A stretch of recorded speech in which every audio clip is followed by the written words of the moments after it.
All right, good morning, everyone. I'm Lauren Piercy. I'm hoping folks can see our presentation. Yes. And great, thank you, JC. And so we're here to talk about new guidance that resulted from Disability Rights Tennessee and other advocacy organizations filing a complaint with the Office of Civil Rights at the federal level, and it affects hospital policies, including rural health policies, during this very unusual time of the COVID-19 pandemic. And these guidelines will continue during any crisis, any future pandemic. So quickly, even though JC already introduced us, I want to introduce my colleague, Brian Keller. So Brian, why don't you take over on this slide? Absolutely. My name is Brian Keller. I'm the public policy and voting attorney at Disability Rights Tennessee. We're a nonprofit organization. Our existence is congressionally mandated and we're federally funded. There's one of us in every state and territory in the country. And we are charged with protecting people with disabilities from abuse, neglect, and discrimination.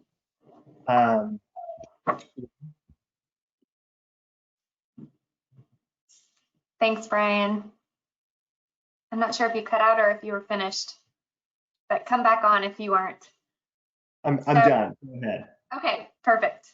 So we are the Council on Developmental Disabilities. We are congressionally mandated under the same law as Disability Rights Tennessee, so we work really closely together. But we are a state government agency tasked with long-term system-wide improvements, and we're guided by citizens. So we have 21 governor-appointed citizens who experience disability directly, either as a person with a disability or as a close family member, mostly siblings and parents. And so our role in state government is to assure the citizen voice and to assure that what's happening on the ground from people experiencing public policy is connected to the policymakers. So we are not legal experts, but we work very closely and learn a lot from our legal experts like Brian at Disability Rights Tennessee, and then we do a lot of the work to share that information like we're doing today. So we're really excited to be here and to learn from your questions, frankly. So be sure to use the chat, as JC said, as we go along. So I'm going to give a quick background and then turn it over to Brian to talk about the specifics of the OCR complaint and the new guidance that affects all of us in Tennessee. So as you all are aware, as most of you are health professionals, or certainly all of us use hospitals, there are hospital admissions policies. You know, there's an admissions desk that all of us go through to get into the hospital. And what we don't think about, many of us, unless we work in a hospital administration office, is how to prepare for a pandemic, since none of us have lived through a pandemic. So hospitals had to think about, starting in March, what if there are too many people with COVID-19, and how will we triage and prioritize patients in our ICUs and with our ventilators? And so a nationwide issue came into light that's known as rationing of care, and many state policies, including Tennessee's that we had on the books, allowed hospitals to prioritize quote unquote healthy people over people with disabilities and other medical conditions during a crisis. And so that led to dozens of civil rights complaints filed. So I just have a few headlines here.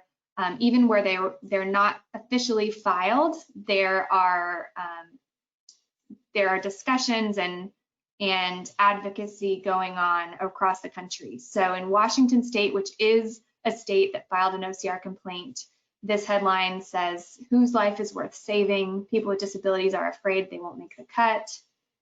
In Alabama, they changed their vent policy after complaints. In Arizona, Arizona is discriminating against the vulnerable to ration care and it must stop. That's an opinion just a few weeks ago. And very proudly here in Tennessee, we were one of the first states to actually resolve these kind of discussions. And so this is what we're here to talk about today. So Brian, I'm going to turn it over to you and just give me the signal to advance your slides. Yeah. So I'll start at the very beginning here. In mid-March, right at the beginning of kind of this stay-at-home period, we were approached by a group of national organizations, including the Center for Public Representation, the ARC US, and the Autistic Self-Advocacy Network. And they were working on these issues in several states. So they had already filed complaints in Pennsylvania and Alabama. And they were working to identify policies across the country that use disability as a shortcut or a heuristic for who deserves medical resources, ventilators. There aren't enough for everyone who's in. And so we filed the complaint with the Office of Civil Rights, the Department of Health and Human Services. HHS is the parent organization of CMS, so their OCR was really involved in making sure that these policies across the country reflected the needs of all people. So in Tennessee, hospitals are not allowed to discriminate against people with disabilities. People with disabilities have right to life-saving care. People who do not, same right as people who do not have disabilities. So let's talk a little bit about what that means. Kind of in a really practical sense. I'm gonna stay on the previous slide for just a second. I'm gonna get in the weeds a little bit if that's okay, since we're talking to hospital folks, and I think they would appreciate that. So in a practical sense, it means a couple of things. First and foremost, if you have two people come into the hospital and only one ventilator, who gets it should be decided based on the survivability of the immediate acute medical event, right? So we're not deciding who has the greater likelihood of living for 5 more years, or who has the greatest quality of life, or any of those kinds of subjective things. All we want to know is, if we give this person a ventilator, what are the odds they're going to make it through this event, right? That they're gonna leave this hospital, and then that is how we're allocating the resources, based on the survivability of the acute medical event. In determining that, we are lawyers, we are not doctors. We are going to defer to the medical judgment of professionals. A couple of things we know is that there are certain assessment tools, specifically the SOFA score and the Glasgow coma assessment, that weren't really made to assess people with disabilities, right? So there are certain modifications to them that may need to be implemented. For instance, the SOFA score, one of the criteria is alertness and ability to respond to commands. If you are assessing someone who is deaf, they're probably not going to be able to respond to commands, right? Because they're not able to hear those commands and assess them. So you need to take that into account when giving them the SOFA score, so that you're actually adequately assessing how likely they are to survive the acute medical event. I'm happy to answer all kinds of questions at the end of this about that. I'm sure there will be many. But Lauren, we can go ahead and go on to the next slide. Lauren, I'm sorry. Brian, I'm sorry also. Brian, I don't know if you have two microphones going. There's a little bit of an echo. We can still hear you, so if you can't do something different, it's okay, but it's just a little bit of an echo, so just wanted to make you aware of that. Thank you. It seems like I only have the one, or at least only the one is listed in audio, so I don't know if it's picking up through Lauren, or I'm not really sure. Yeah, I can put myself on mute while you're talking. That might help. Wonderful. So moving on to this slide, hospitals can't say no visitors to every patient, and that means that hospitals can consider a support person as an accommodation. This was language in our final our final new guidance from the Department of Health and the Governor's Unified Command, and it resulted from a different OCR complaint in Connecticut. Disability advocates in Connecticut filed a complaint over some hospitals and long-term care facilities no visitor policies. And actually, right at the beginning of this phase we're in, I had a couple of clients at hospitals here in Tennessee who were being refused access, right? So in one case, a woman wanted to accompany her elderly mother to an emergency department visit. Her mother had some cognitive decline, wasn't going to be able to tell the doctors what medication she was on, was going to become very emotionally distraught and hard to work with in that emergency setting. It was non-COVID related, but they still kept this woman out, right? Even though she had really important information and was going to be really important to making sure her mother received quality care. And when we looked at the hospital's policy, their policy allowed for a support person, right? Someone in that specific situation, right? You have a patient with a disability and they need someone there to accompany them to either provide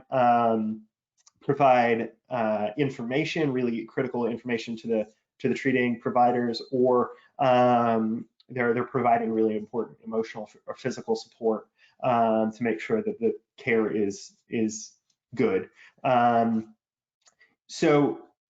What happened is that hospitals had good policies, right? Hospitals had policies that accounted for this.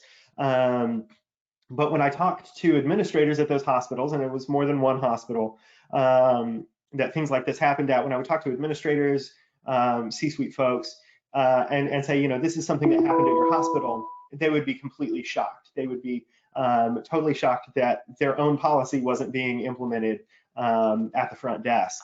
And so, and that a similar thing was happening in Connecticut, and that's what this language is there to address. It's really important for folks with disabilities to be able to have somebody with them throughout care, certain folks with disabilities. So that's what this addresses. Again, we're excited to answer whatever questions you guys have.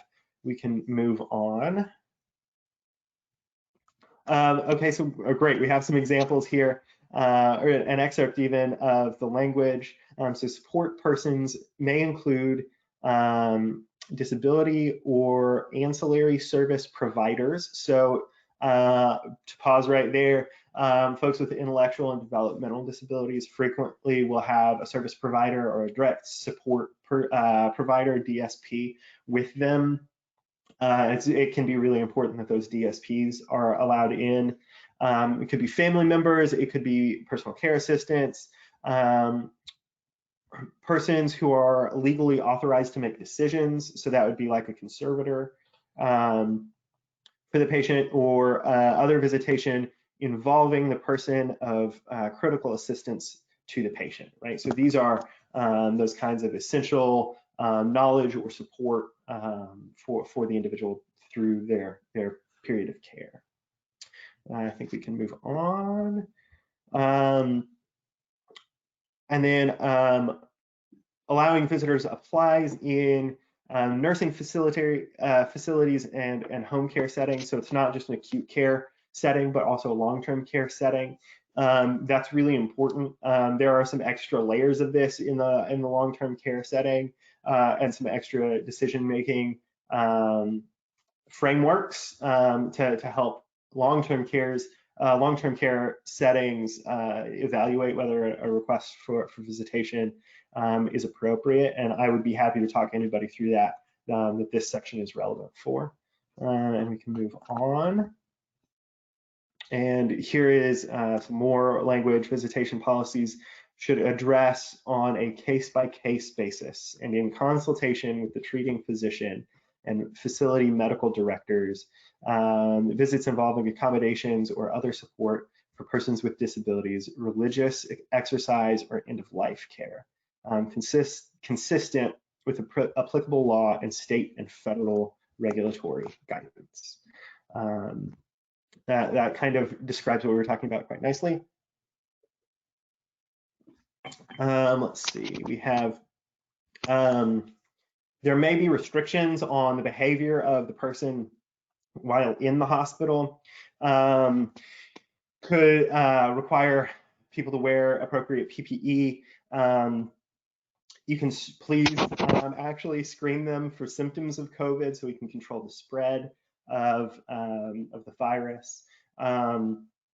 I know my wife has a good friend who is 39 weeks pregnant right now. And so they're planning for how this is about to go. Once she and her husband come into the hospital, he's not going to be able to leave and come back, right? And that's a virus related thing. So they have to bring everything in at the same time, and that's great practice. We want to make sure that we're not spreading the virus across the hospital with our support people. So I think we can move on. Okay, so we have some tips and resources for patients. Lauren, feel free to jump in at any time. Yeah, I'll take myself off mute here. So these are tips for, depending on the hat you're wearing at this Lunch and Learn. If you work in a hospital setting, these may be tips for your hospital team to have on hand. If you are not on staff with the hospital and would be the patient, perhaps these might be good for you to have. But these are guides that are really plain language and easy to understand, perhaps easier to understand than the OCR complaint results and the new guidance, although certainly if you felt like printing that out and studying it, more power to you. But we wanted to show you that on the right-hand side of the screen here is a screenshot from Disability Rights Tennessee's website, which is a tip sheet for individuals with disabilities who need a support person. And so it's very tiny text because this is a screenshot on half of the screen, but things like checking the hospital's website before you go, calling ahead, making your case, how to escalate things by talking to a nursing supervisor, really equipping yourself with what your rights are and what your local hospital might be equipped to accommodate or not before you would have to go into the hospital. And of course, if you're on Disability Rights Tennessee's website, and we have a slide later, you can certainly call them, and people have, as Brian mentioned, for support in escalating these kind of issues and knowing your rights. On the left side of the screen is another screenshot from the Autistic Self-Advocacy Network, and the Green Mountain Self-Advocates. Self-advocacy is a term for people with intellectual disabilities or developmental disabilities like autism who are speaking for themselves. And so a lot of times the plain language concept is one of the key things that people who identify as self-advocates ask for. So instead of this professional jargon or legalese, tell me what my rights are or what the policy is in plain language. And it's one of my favorite things. It's something our office is really passionate about and tries to practice, because if you can't explain it in quote unquote layman's terms, most professionals or highly educated people can't understand it either, much less a family member or a person with an intellectual disability. So I love using the self-advocacy resources to break down concepts like this and to make sure that the people with a disability also understand, not just their supporters, what their rights are in a hospital. So these are two really great resources, and if this PowerPoint is made available, the links are in the notes section, or it's pretty easy to Google Autistic Self-Advocacy Network and find this resource. Hope you all become familiar with the Disability Rights Tennessee website too. And so Brian, I don't know if you want to speak to this slide, but I kind of summarized this, but go ahead, I'll turn it over to you and mute myself again.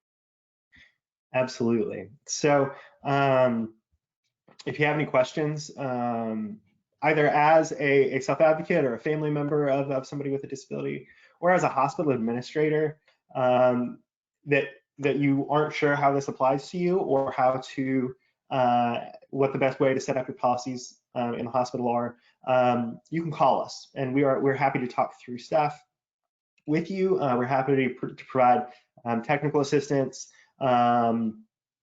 You can do that by reaching out to us directly. Our intake line, 1-800-342-1660. We'll get back to you. We'll have the appropriate folks get back to you real quick. And we're always happy to help. We want to be a resource. We also, we recognize that folks have a lot on their plate, and they are balancing a lot of really tough issues right now. And so to the extent that we can be that part of your brain that helps figure out how to deal with disability related issues, we would love to be that. Our goal is to offer assistance to get things set up well and get folks trained well on the front end, so we don't have issues on the back end. We really love to offer that kind of guidance and help and assistance. Thanks, Brian. And I know that at least one of our colleagues has helped a family member in another state contact their state disability rights entity. So if you're in California, it's Disability Rights California. If you're in Kentucky, it's Disability Rights Kentucky. Some of them have different names, but pretty much you can Google and figure out how to help a colleague or a loved one in another state use theirs as a resource too, even if that state hasn't filed a complaint and had a result like ours, which I'll brag on Disability Rights Tennessee. Our resolution to the complaint is now the national best practice kind of leading guidance document. And several other states have resolved their own unique way to their state, and then others are coming after us. So we're really proud. So now I think we can take questions, JC, if there are any. And then before we wrap, I'll just make sure that you guys see, JC will help me send this short survey to let us know your feedback from today. And then I want to make sure you guys know that you can contact us directly with our websites and email addresses. So I'll leave it on this slide and then open it up to questions. Okay, great. Thank you both. Lauren, if you could copy that link and put it in the question box, you should be able to send it to everybody as a presenter still. But if not, we can include that in the follow-up. Great idea. Yep. That should help people access it. And if you could do that before you leave the call, I'm sure everyone would appreciate it. So we do have a couple of questions here in the question box that I will share.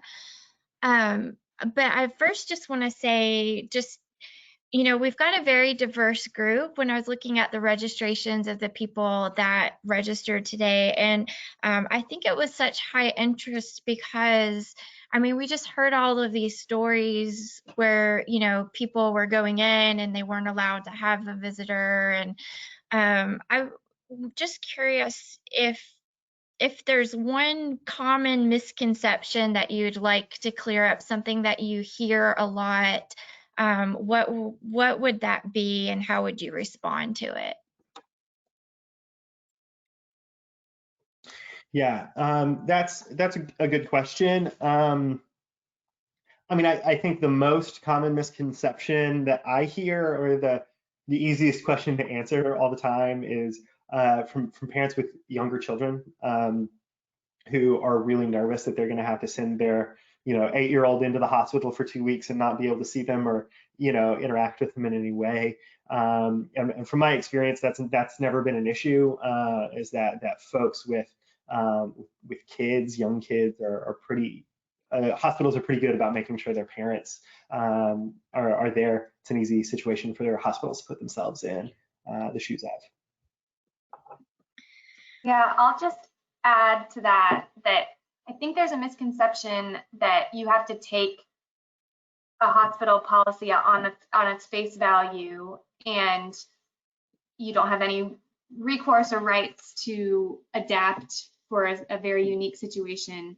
I think a lot of people are doing their best to stop the spread and are doing their best to adhere to policies, but aren't aware of your unique situation if you have a loved one with a disability or if you have a disability yourself. So I hope what the takeaway is today is that you do have rights. There is guidance for more nuanced policy interpretation for your situation if you have a disability, and that we're here to help. Great, thank you. And I think that's important too, because we didn't really talk about, I mean, the scope of disabilities is so wide and vast, right? And that I would imagine it's hard to account for every situation and every family situation and disability. So I think that's a really excellent point, is just to make sure that, you know, like you said, that was in the resource that you provided. You know, you just have to be prepared to make your case and say what you need and have that conversation.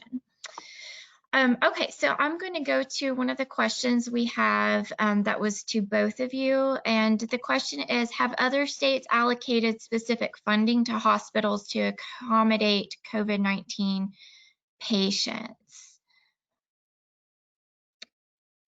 That is a really good question, and I'm not sure I know the answer off the top of my head. Lauren, you may know some sort of the details of CARES Act funding sources and how different pieces of them are allocated better than I do. No, I was going to say the same thing. I know that CARES Act funding has been broadly given to states to address what states find the most important. And I think I'm vaguely recalling seeing some headlines about some of that funding in Tennessee going to rural hospitals, but I don't know exactly how that funding is allocated. So I'm sorry, we aren't equipped to answer that one. That's okay. I will just add, the Sycamore Institute has done a really good explainer and some information of where different funds for the CARES Act has gone to. So that's something that I'll see if I can look up and put in the chat box. And I think we'll probably have the Sycamore Institute at our annual conference. They usually speak there. So that'll probably be the best resource to see how that money has been allocated. Another question is, can you provide additional information on LT care providers and visitor for those with disability? This person is saying that most are refusing anyone in the LT care, and you can only see the individual for 15 to 30 minutes through a glass door once a week. Yeah. So this is an ongoing conversation that I'm having with long-term care providers. So I know that they aren't necessarily fully educated on this yet. We're working on that. What I will say is that all of the long-term care guidance from the state and from CMS includes an exception to visitation restrictions for individuals with disabilities who, for whatever that disability-related need, they need visitation. The most common examples of that I hear are sort of behavioral issues or significant cognitive decline in nursing homes with elderly patients. If for whatever reason not seeing a loved one for an extended period of time is going to cause some kind of really bad result, that the long-term care provider should be providing that visitation. That should be an accommodation. If you send me an email, whoever that was, if you send me an email, I can send you links to the guidance from Department of Health about that. It was from June 12th, I believe, guidance, long-term care, visitation, long-term care facilities. I believe it's section, like, it's right at the top of the guidance. It's like the first section. It says you should prohibit visitations unless people with disabilities. It's like right there. It's kind of hard not to miss, but they seem to be missing it sometimes.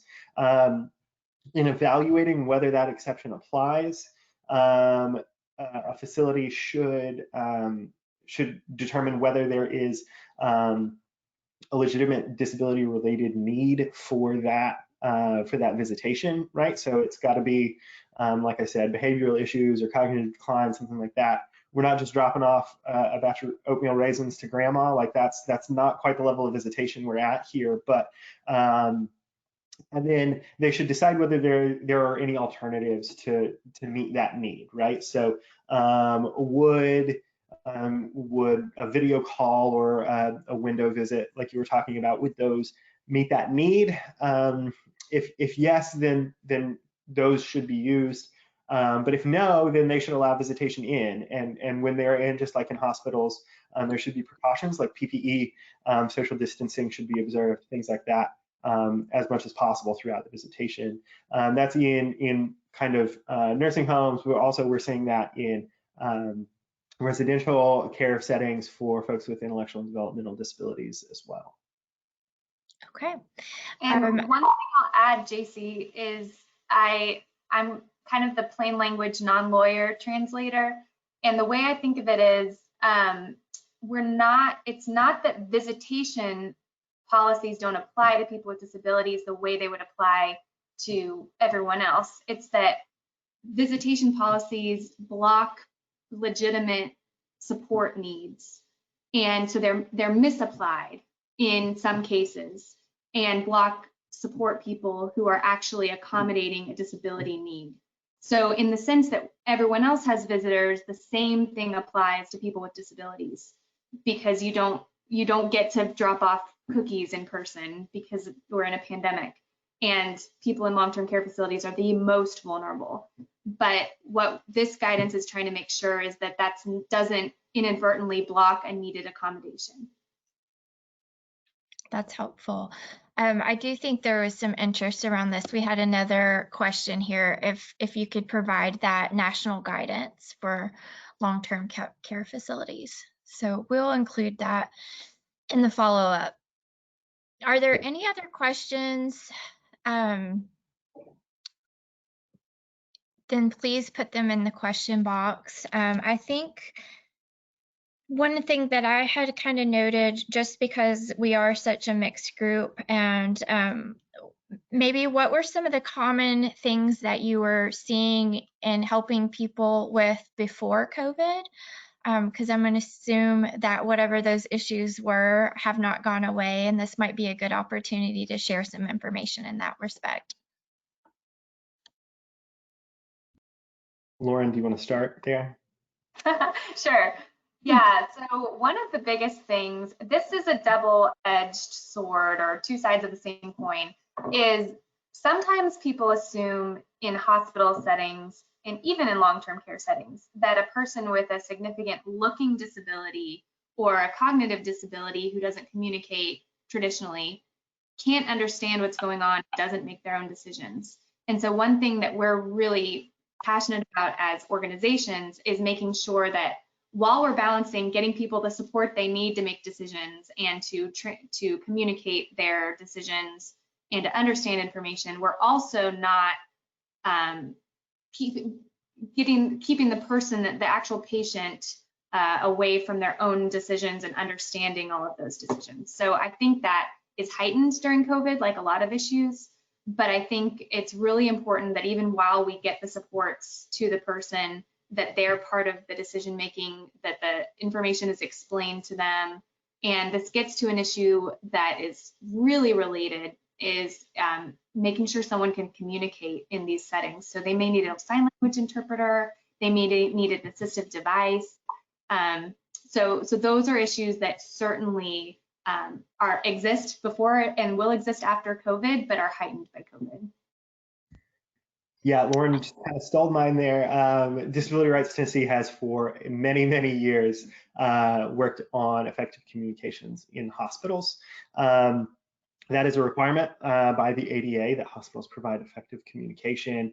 And for folks who are deaf, a lot of times that means a sign language interpreter, especially if you are communicating really detailed and important medical information, right? So like you're about to go into surgery, your doctor is communicating the risks and possible complications of that surgery. A sign language interpreter is needed there, right? Sign language is not a one-to-one translation in English. It is its own language, and it's structured conceptually, not linearly. And so it's a fundamentally different means of communicating. And so little notes or things like that just aren't going to work. So sign language interpreter is really important for those settings. We have handled cases of some really tough stuff, end of life situations, trauma situations, where folks just didn't know what was going on. And that is really, really critical. It continues to be really, really critical through COVID, especially in COVID, where we have really difficult information, new information all the time. Making sure that information gets to the folks who need it in a way that they can understand it is really important. Can I tack one more thing on, JC?